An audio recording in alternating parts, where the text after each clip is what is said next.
Good evening, Star Wars fans. Welcome to a new episode of Universe Expanding Books and Toys. My name is John Edward Lee, and I welcome all Star Wars fans, whether you're used to riding in the Death Star trench in the original arcade game, or if you've been palling around with Cal Kestis in the Star Wars Jedi games. There's a lot to talk about between here and there. Now, this video is actually in response to one of my favorite YouTube content creators, Fortifier, who was retro video game, mostly NES, Super Nintendo, that era kind of video games. And he started to do this thing called a Dagger challenge, where he's challenging people who have video YouTube pages to talk about, at least for this one, to talk about their favorite game in their collection. I have one. It seems like a good opportunity to talk about it, especially since this is the first episode in about a year and a half. I had horrible internet in where I am now. We just got that fixed, so I can do content again. So it's glad to be back. It's glad to have you guys back. So let's get into it. A video game that is super, super important to me. I'm wearing the Empire Strikes Back arcade game, but a very different game, which was made for the Atari 2600 Sears and Atari video game systems, Star Wars: The Empire Strikes Back. This is the original video game, the package, obviously. And there's a little bit of the graphics of the game, if you can call them that. This is a special game to me because I didn't have a Nintendo when everyone else had one when I was a kid. I begged my mom for 5 years. She wasn't going to have it. I eventually got one the year before the Super Nintendo came out. Oh well, at least I had a Nintendo and had a great time with it.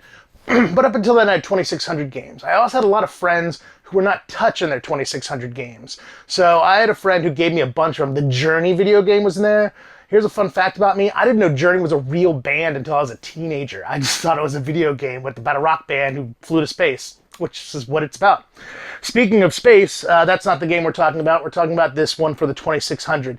Now, this is not my original game. I came from a family that was very much, if you want new video games, you got to sell your old video games. If you want new toys, you got to sell your old toys. That's why I have very little, in fact, only one piece of my original Star Wars collection from when I was a kid. So I got this in an auction on a toy store called Order 66 Toys in north of Dallas. I got it in one of their live sales. I couldn't not get it because the package was there. Now, it's not just the package. This is the actual game itself. And you can see the cartridge. It slides out of there super easily, so I've got a little bit of fun tack behind it to keep it on the package.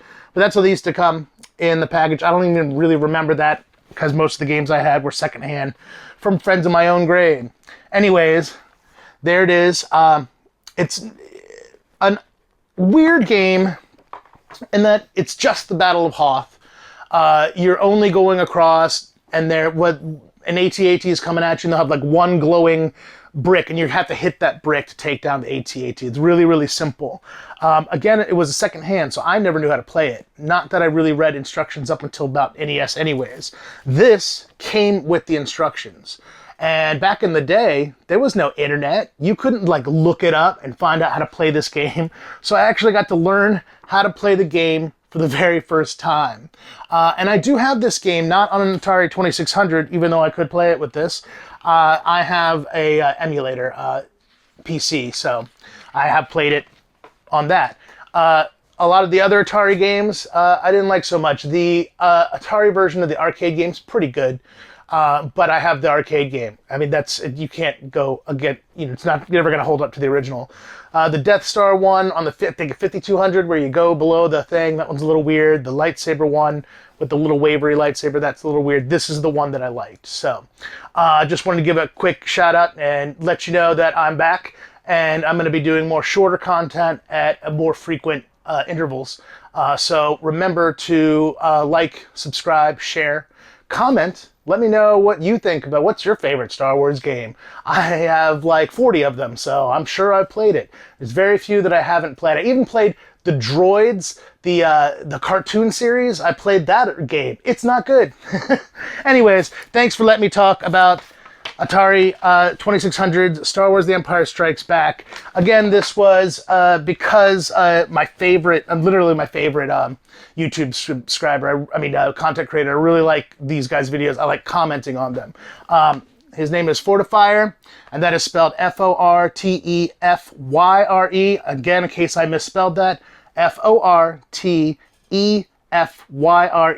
And that's it. That's used to at blah, blah, blah. I'm going to actually link them in the description because that was part of the contest. I don't actually know if I made the deadline because I think they're going through the videos tomorrow. But again, it was a really good excuse for me to talk about one of my favorite pieces of my Star Wars collection. I really only have, I've got one PlayStation game, 2 Super Nintendo, 2 N64, and then beyond that, it's mostly Xbox, PlayStation. I don't think I have any PlayStation 2, but PlayStation 3, 4, blah, blah, blah, up until the modern stuff, except for Outlaws. I need to get that one. Anyways, my name's John Edward Lee. This has been Universe Expanding Books and Toys, and remember that the Force will be with you always.